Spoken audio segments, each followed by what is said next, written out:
बिस्मिल्लाहिर्रहमानिर्रहीम। अल्हाकुमुत्तकासुर हत्ता ज़ुरतुमुल मक़ाबिर। सदक़ल्लाहु मौलानल अलियुल अज़ीम। मुसलमान भाइरो, अल्लाह ताला जा किरोड़े करम ऐं एहसान जे अल्लाह असांखे रमज़ान जूं सईद घड़ियूं नसीब फरमायूं आहिनि ऐं जे अल्लाह असांखे रोज़न रखण जी सआदत अता फरमाई। अल्लाह जा शुक्राना जे अल्लाह असांखे पंहिंजे मस्जिदुनि में वेहण जी खुश नसीबी नसीब फरमाई। रमज़ान जे आमाल मझां सब खां भले में भलो अमल त रोज़ो आहे जेको फ़र्ज़ कयो वियो आहे ऐं उन खां बाद में अफ़ज़ल तरीन अमल क़ुरान जी तिलावत ऐं रात जो जागण आहे। इन खां अलावा हबीबन करीमन सल्लल्लाहु तआला अलैहि वसल्लम जी ज़ात अक़दस ऐं सीरत पाक मां जेके वाक़ियात जेके तालीमात असांखे मिले थी उन मां कसरत सां जेको अमल साईं करीमन सल्लल्लाहु तआला अलैहि वसल्लम जी ज़िंदगी में हयात तय्यबा में रमज़ानुल मुबारक में कंदे ॾिठो ऐं पढ़ियो वियो आहे उहो आहे अल्लाह जी राह में ख़र्च करणु, रब जी राह में ॾियणु, अल्लाह जी राह में पंहिंजे माल मझां हिसो कढणु। रमज़ानुल मुबारक में इहा मदीने वारे साईं जी सुन्नतुनि मझां वॾी सुन्नत आहे ऐं साईं करीमन सल्लल्लाहु तआला अलैहि वसल्लम इन मामले में पंहिंजी उम्मत खे तमामु घणी तंबीह फरमाई आहे ऐं तमामु घणो उन्हनि खे मुतनब्बे फरमायो आहे त तव्हां भला तॾहिं लेखबो, अल्लाह वटि महबूब तॾहिं लेखबो जॾहिं पंहिंजे माल मझां अल्लाह जी राह में हिसे कढण वारा बणबो। तव्हां ॻाल्हि सम्झो था कोन था सम्झो? भलो मुसलमान उहो आहे जेको अल्लाह जी राह में ख़र्च करे, रब जी राह में अता करे, पंहिंजे माल मझां, पंहिंजी कमाई मझां, पंहिंजी मेहनत मझां, पंहिंजी मज़दूरी मझां अल्लाह जी राह में हिसो ॾे। इहो सभिनी खां भलो मुसलमान आहे। छो त जेको माण्हू निमाज़ पढ़े थो, रोज़ो रखे थो, क़याम करे थो, इन में उन जी पंहिंजी ज़ात जो फ़ाइदो आहे, उन जी पंहिंजे सिर जो फ़ाइदो आहे। निमाज़ माण्हू पंहिंजे लाइ थो पढ़े, रोज़ो माण्हू पंहिंजी बख़्शिश जे लाइ थो रखे, तिलावत क़ुरान जी पंहिंजे फ़ाइदे जे लाइ थो पढ़े। पर जेको माण्हू पंहिंजे माल मझां ॿियनि ते ख़र्च करे थो इहो पाण खे फ़ाइदो पहुचाए थो, ॿियनि मुसलमाननि खे बि नफ़ो पहुचाए थो। अल्लाह खे उहे बाना वणंदा आहिनि जेके अल्लाह जी मख़लूक जे लाइ फ़ाइदेमंद ऐं सूदमंद हूंदा आहिनि। ऐं यादि रखो जेको ॿियनि खे फ़ाइदो पहुचाए, ॿियनि मुसलमाननि जे लाइ नफ़ा बख़्श इंसान बणिजे, अल्लाह ताला आबिदन, ज़ाहिदन, रोज़ेदारन, क़ाइमुल लैल, साइमुन नहार के अहिड़ा दर्जा न ॾींदो आहे जेतिरो के मुसलमान खे ॿियनि जे नफ़े पहुचाइण सां उन्हनि खे अल्लाह ताला फ़ाइदो ऐं दर्जा ॾींदो आहे। असांजा क़िबला आलम मिठड़ा मुर्शिद दिलबर साईं हिकिड़ो वाक़ियो बयानु कंदा आहिनि त हिकिड़ो आबिद ज़ाहिद हुयो, इबादत गुज़ार हुयो ऐं 50 खां 40 खां 50 साल हुनखे हिकिड़े तलाउ जे किनारे ते जंगल में बयाबान में इबादत कंदे गुज़रिया। हिकिड़ो बादशाह शिकार ते निकितो, शिकार कंदे कंदे रस्तो भुलिजी वियो, शाम थी वई, अचे उन फ़क़ीर जे उन अॾे ते उन फ़क़ीर जे वेठक ते अचे पहुतो। फ़क़ीर खे चई छा थो करी? चई अल्लाह जी इबादत थो कयां, हीअ लठ खोड़ी अथमि, जेसीं इहा ताज़ा अंगूर खोशा ऐं गोंच न कढंदी तेसीं मां हितां न उथंदुसि। जॾहिं इहा ताज़ा अंगूर कढंदी, इन मां गुल फुटंदा, तरो ताज़ा थींदी, सम्झंदुसि त अल्लाह मुंहिंजी इबादत क़बूल करे छॾी आहे। त बादशाह चयो त हाणे जेकॾहिं इहा ॻाल्हि आहे त मां बि पंहिंजी बादशाही छॾियां थो ऐं मां बि तोसां गॾिजी हिते वेही अल्लाह जी इबादत थो कयां। उहो रब जी बंदगी में लॻी वियो, पंहिंजी लठ खोड़ी फ़क़ीर जी लठ सां गॾु। सुभान अल्लाह। हे बि इबादत में वेठो, चई फ़क़ीर घणो वक़्तु थियो अथई? चई मूंखे 40 साल गुज़री विया आहिनि। हाणे मूंखे बि भली 40 साल गुज़री वञनि हितां मां पेर कोन हटाईंदुसि अलाह जी इबादत कयां सुभान अल्लाह पोइ राति थी वक़्तु गुज़रियो इबादत कनि पिया बंदगी कनि पिया त अचानक जंग मां कंहिं माण्हू जे मदद जी पुकार आई आहे को अलाह जे नाले मुंहिंजी मदद करे ख़ुदा जे वास्ते मुंहिंजी मदद कयो मां मुसीबत में आहियां आहे को जेको मुंहिंजी मदद करे सुभान अल्लाह हिन फ़क़ीर खे चयो बादशाह बाबा उथी को माण्हू मदद जे लाइ पुकारे थो हलो हुनजी मदद कयूं हली त फ़क़ीर चयो अहिड़ियूं रोज़ दाऊं थींदियूं मां कनी कोन धरियां चुप करे भई अलाह जी इबादत कर तूं बि इबादत कर मूंखे बि करण ॾे थोरी देरि थी त वरी झंग मां रड़ आई अलाह जे वास्ते मुंहिंजी को मदद करे मदद जे लाइ इमदाद जे लाइ पुकार थी त बादशाह वरी फ़क़ीर खे जो फ़क़ीर उथी को माण्हू मज़लूम आहे को मुसीबत में आहे कंहिंखे कंहिं जानवर को नुक़सान पहुचायो आहे हलो हुनजी मदद कयूं त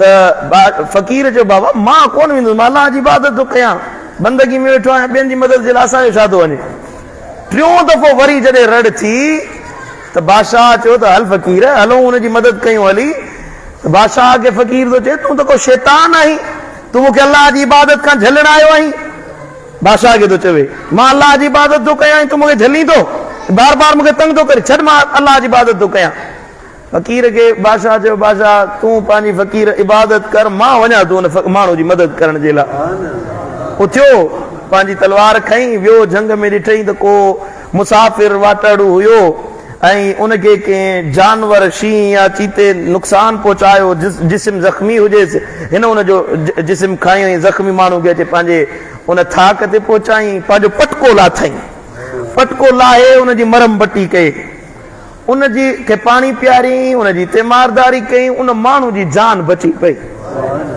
चओ सुभान अल्लाह उनजो सिर बची पियो सुबुह जो जॾहिं हिन अखि खुली त ॾिसनि त सुभान अल्लाह फ़क़ीर जी लठ साॻी सुकी पई आहे पर बादशाह जी लठ ताज़ा अंगूर झलियो बीठी आहे तरो ताज़ा थी पई बादशाह चयो फ़क़ीर खे फ़क़ीर साहब असांजी अलाह वाहीअ ते अलाह असांजी इबादत क़बूल करे छॾी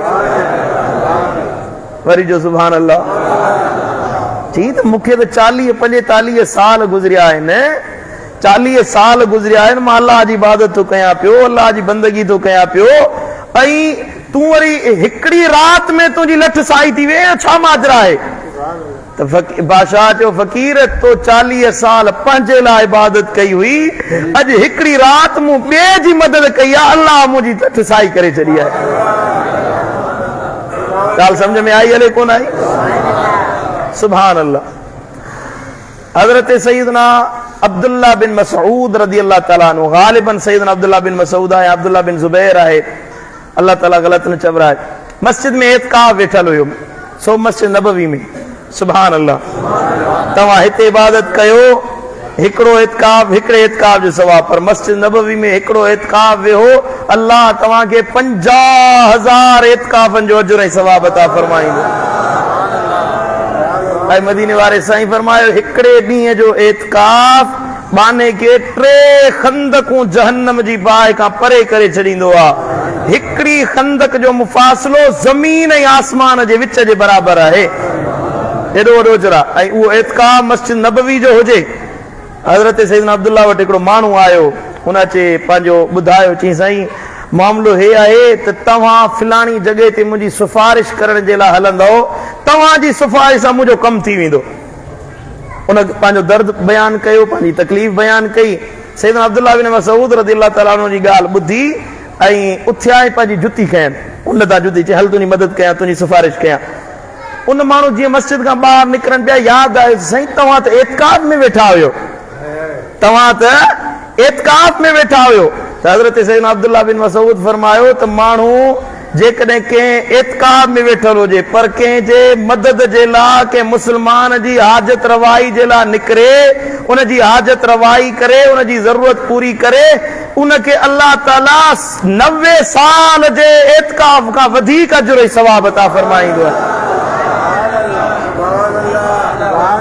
सुभान अल्लाह समझोदार कोन था समझो जानी पंहिंजे सिर ते तकलीफ़ सही जेकॾहिं माण्हू ॿिए जी हाजत रवाई करे ॿिए जी मदद करे त अल्लाह रब्बुल इज़्ज़त उन ते अञा वधीक करम नवाज़ी फरमाईंदो आहे, उन्हनि जे मथां पंहिंजी वधीक मेहरबानी फरमाईंदो आहे।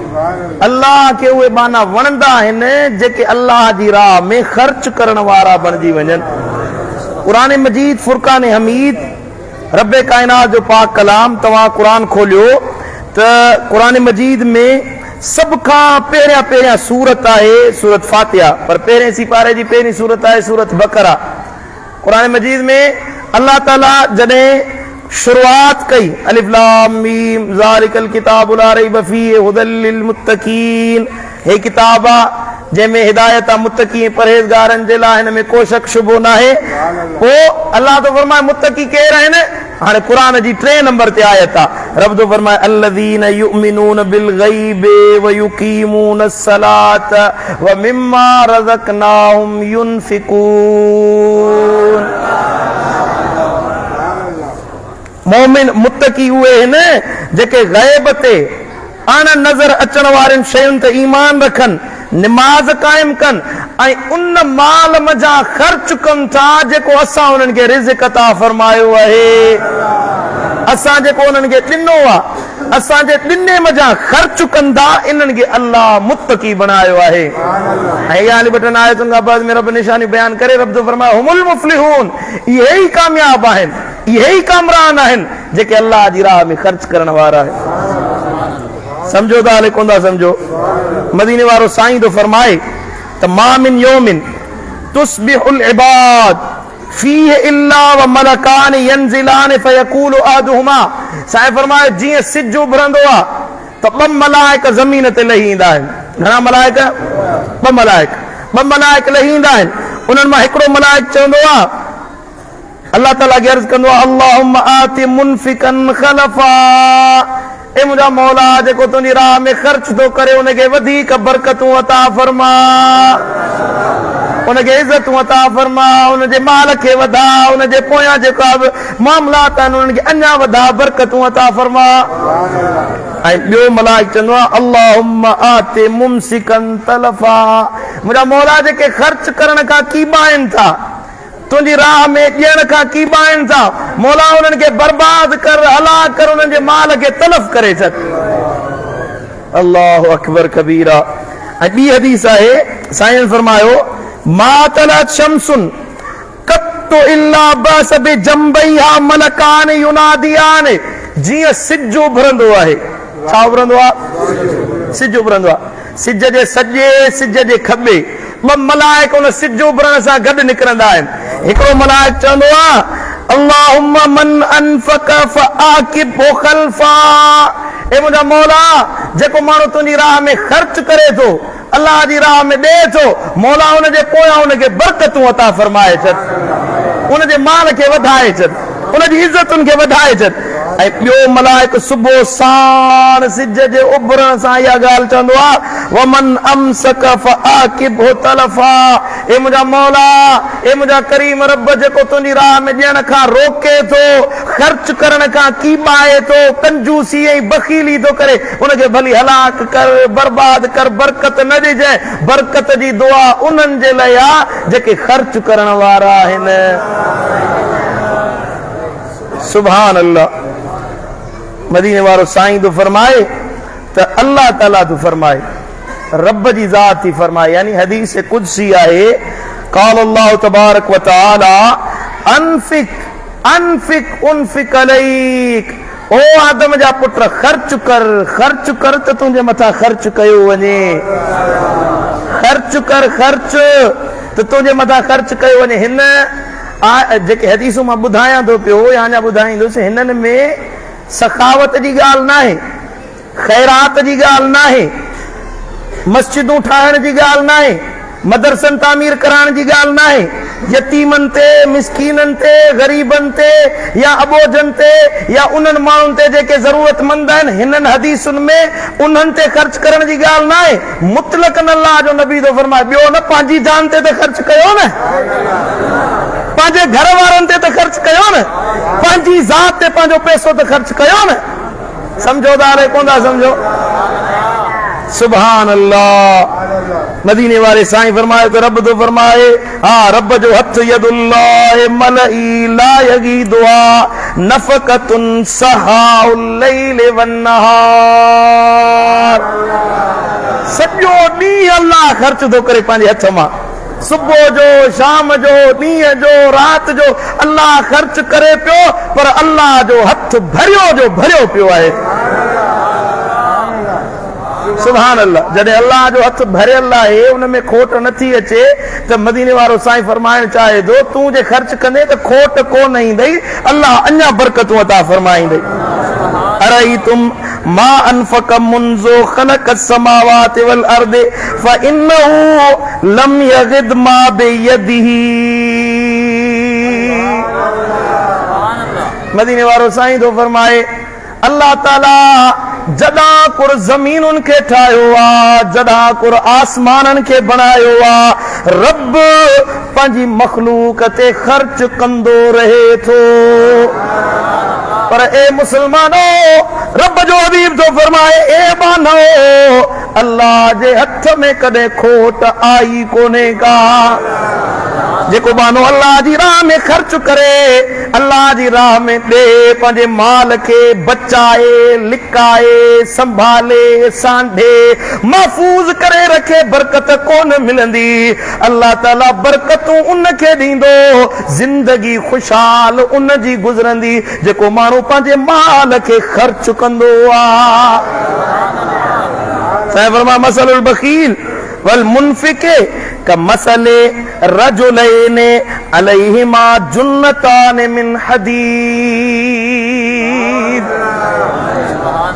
कंजूस ऐं सखी ख़र्च करण वारे ऐं बख़ील माण्हू जो मिसाल ईअं आहे जीअं कंहिं माण्हुनि जे जिस्म ते ज़िरह पातल हुजे। पुराणे ज़माने में जंगी ज़िरह पाईंदा हुया, लोह जी ज़िरह पातल हुजे जेका सीने खां उन जे कुल्हनि ताईं हुजे।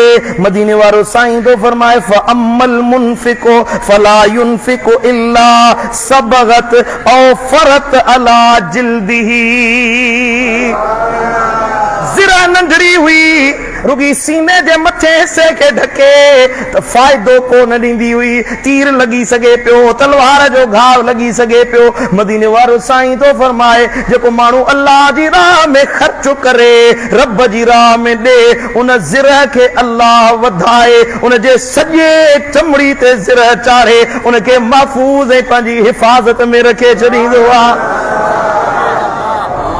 पर बख़ील जो मिसाल इहो आहे त उन जी ज़िरह हिकिड़ो त नंढड़ी, ॿियो त सोढ़ी थींदी वेंदी आहे, तंग कंदी आहे, उन जूं कड़ियूं सोढ़ियूं थींदियूं वेंदियूं आहिनि, उनखे साह खणण खां तकलीफ़ थींदी आहे। कंजूस माण्हू, बख़ील माण्हू रुपयो ॾींदो त ॾियां न ॾियां, विराया न विराया, ज़ाल खे बि ॾियां, पुटनि खे ख़र्ची ॾियां न ॾियां। नबी साईं तो फरमाए, ज़िरह उन जी सोढ़ी थींदी थी वञे, तॾहिं तंग पियो थो थिए, बख़ील पियो थो थिए, सखी थियो त अल्लाह तव्हांजे माल मिल्कियत खे अञा वधाए छॾींदो।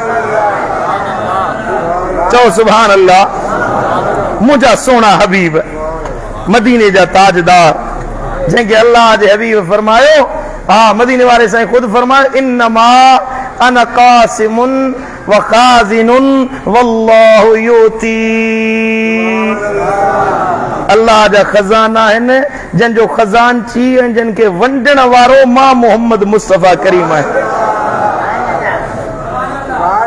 अल्लाह जा खज़ाना आहिनि, रब जा खज़ाना अता अल्लाह जी आहे। ओ जेको हदीस ॿुधाई मां त अल्लाह जा हथ भरिया पिया आहिनि।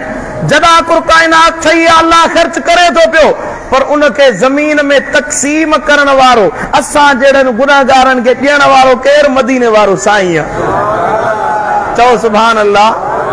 हदीस मुबारक आहे, जीअं जो हिकिड़ो माण्हू आयो हज़रत हबीबे किबरिया वटि अचे, अर्ज़ कई, या रसूल अल्लाह मूंखे कुझु ॾियो, कुझु अता कयो।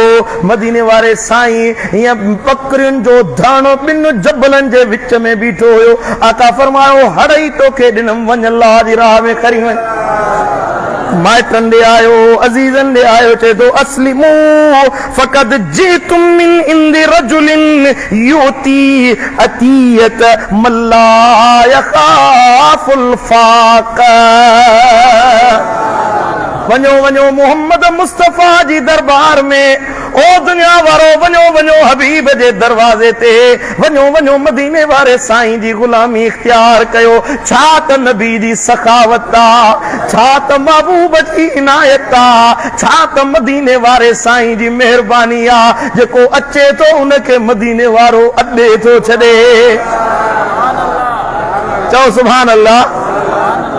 हिकिड़ो माण्हू आयो साईं करीमन का जे सवाल कई, या रसूल अल्लाह कुझु ॾियो। साईं जन वटि का शइ ॾियण जे लाइ न हुई, गुरबत हुई, मिसकीनी हुई।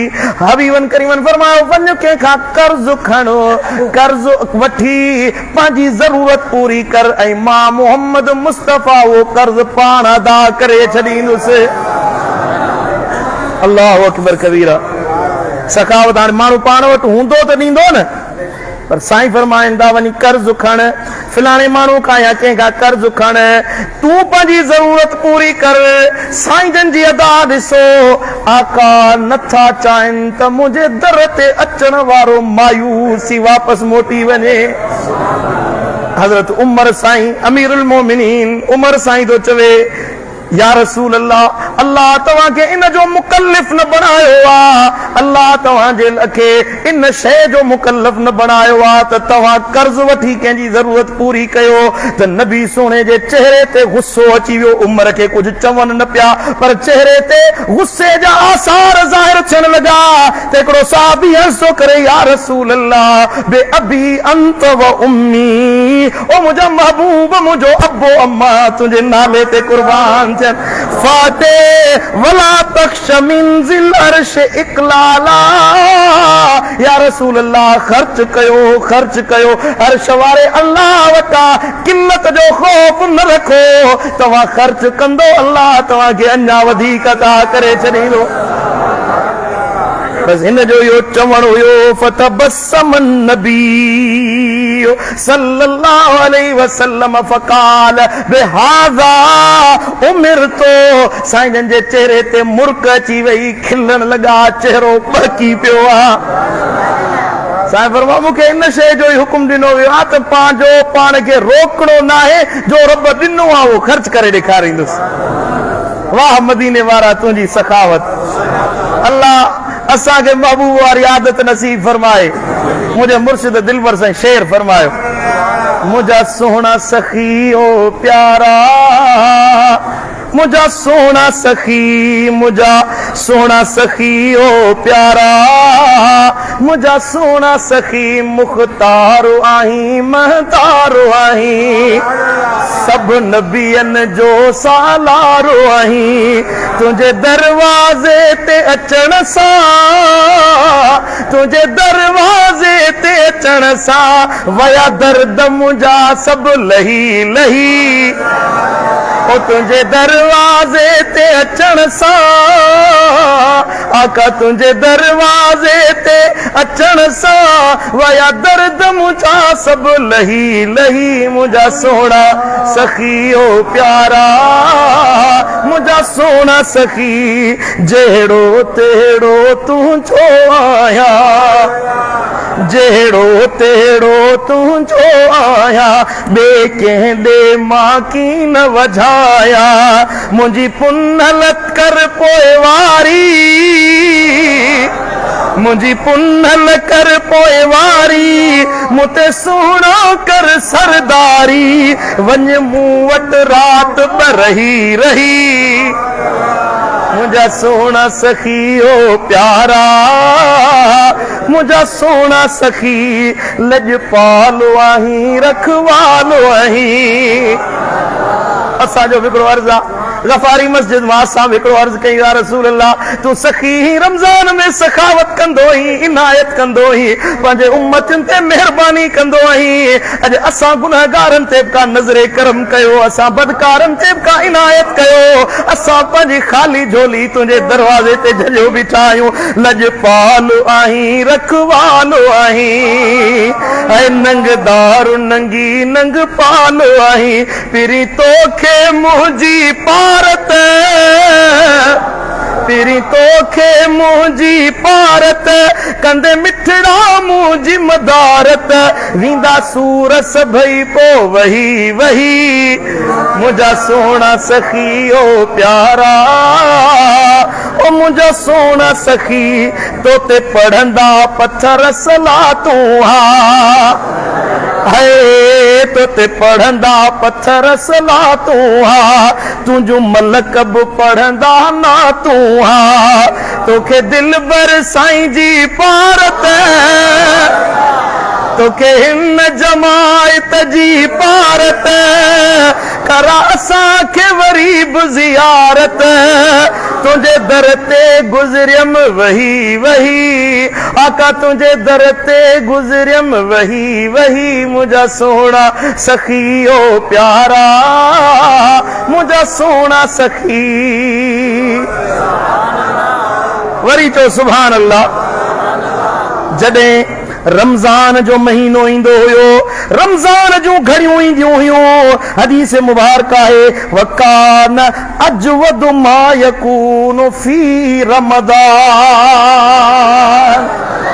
मदीने वारो साईं हूअ त सखी हूंदो हुयो सखावत फरमाईंदो हुयो पर जॾहिं रमज़ान जो महीनो ईंदो हुयो मुंहिंजे महबूब हीन यल्काहु जिब्रील सां मिलंदा हुया त मदीने वारे साईं जी सखावत जी आदत अञा वधी वेंदी हुई वकान यल्काहु फी कुल्लि लैलतिन मिन रमज़ान फयुदारिसुल कुरान मदीने वारो साईं हर रात जिब्रील सां मिलंदो हुयो हर रात कुरान जो दौर कंदो हुयो हर रात जिब्रील नबी खे कुरान ॿुधाईंदो हुयो नबी जिब्रील खे कुरान ॿुधाईंदो हुयो फल रसूलुल्लाह सल्लल्लाहु अलैहि वसल्लम अजवद बिल खैर मिन अर्रीहिल मुरसले जे तेज हवा लगंदी आ हर शय उड़ाए खणी वेंदी आ मातली वारो जॾहिं रमज़ान जो महीनो ईंदो हुयो मुंहिंजो दिलबर नबी ईअं तेज हवा वांगुर सखावत कंदो हुयो जा शय हथ में ईंदी हुई जा शय मदीने वारे साईं वटि ईंदी हुई महबूब हर शय पंहिंजे अल्लाह जे नाले ते लुटाए छॾींदा हुया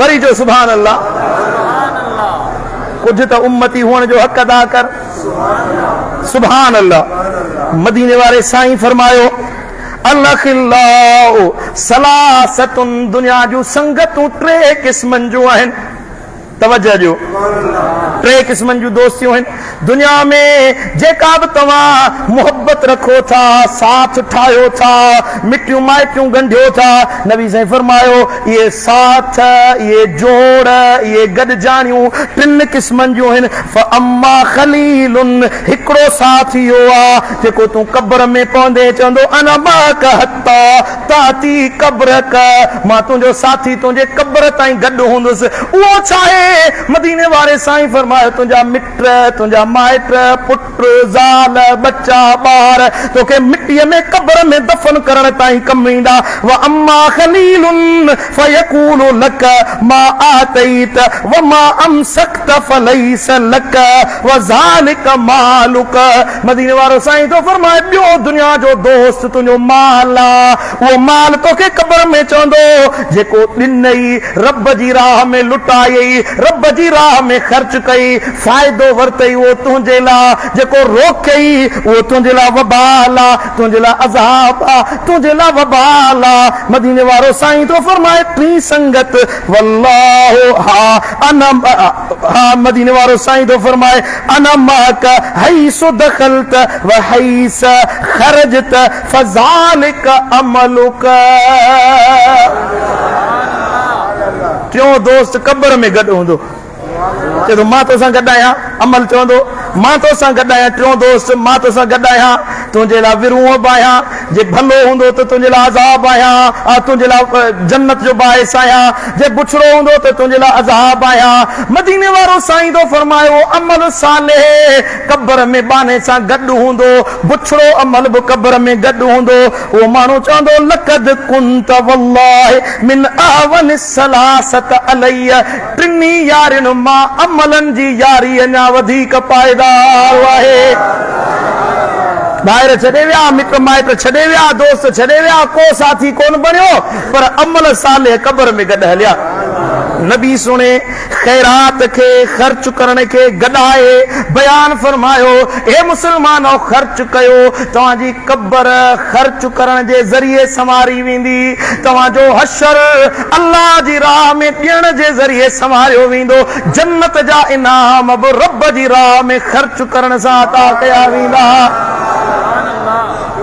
घणाई जी तलब, घणो हासिल करण जी तलब कॾहिं बि कंहिंखे फ़ाइदो न पहुचायो आहे। भला केतिरो माण्हू वटि घणो माल हुजे, केतिरी बि दौलत हुजे, केतिरो माल गॾु करे वञे, ज़रूरत त ॿिनि मानियुनि जी आहे न। हा बा, ज़रूरत हिकिड़े वॻे पाइण जी आहे न। हिकिड़े वॻे, तव्हां 5 वॻा पाईंदा आहियो जिस्म ते, हिकिड़ो वॻो पाइबो आहे। वेले ते 2 मानियूं खाई पियूं आहिनि, उन खां वधीक जी ज़रूरत न आहे। कंहिं वटि माण्हू वटि अरब खरब सोन चांदी जा ढेर हुजनि, उहे खाईंदो त कोन, डॉलर या पैसो खाईंदो त वात में त कोन विझंदो आहे, खाईंदो उहे 2 मानियूं। जेकॾहिं ज़रूरत थोरे मां पूरी थी वञे त हरूभरू माण्हू हिर्स ठाहे लाइ रखे। अल्लाह जे हबीब अरबी मुजीब हिर्स खां लालच खां बचाइण जो हुकुम ॾिनो आहे ऐं साईं जन जी तालीम ॾिनी आहे। भला चओ तव्हां वटि घणो माल अची वञे, भली कमायो, तव्हां मालदार बणिजी वञो, माल जा ढेर लॻाए छॾियो, क़ुरान में लफ़्ज़ आहिनि, माल जा ढेर लॻी वञनि, इहो तव्हांजी ज़िंदगी जो सिंगार आहे। पर बख़ील न थिजो, अल्लाह जी राह में ॾियण वारा बणिजी वञिजो। ॻाल्हि सम्झो था हले, कोन था सम्झो? जिंदगी तब्दील कयो, रमज़ान में पंहिंजूं आदतूं तब्दील कयो, पंहिंजे अंदर में सखावत जी आदत पैदा कयो, बुखल खे थुॾो हणी परे कयो, बख़ील न बणिजो। अल्लाह ताला शाल असांखे मदीने वारे साईं जी सुन्नतुनि ते अमल करण जी तौफ़ीक़ अता फरमाए। बारकल्लाहु ली व लकुम फिल क़ुरआनिल करीम व नफ़ानी बिमा फ़ीहि व ज़िक्रिल हकीम। अक़ूलु क़ौली हाज़ा फ़स्तग़फ़िरुल्लाह ली व लकुम व लिसाइरिल मुस्लिमीन फ़स्तग़फ़िरूहु इन्नहु हुवल गफ़ूरुर रहीम।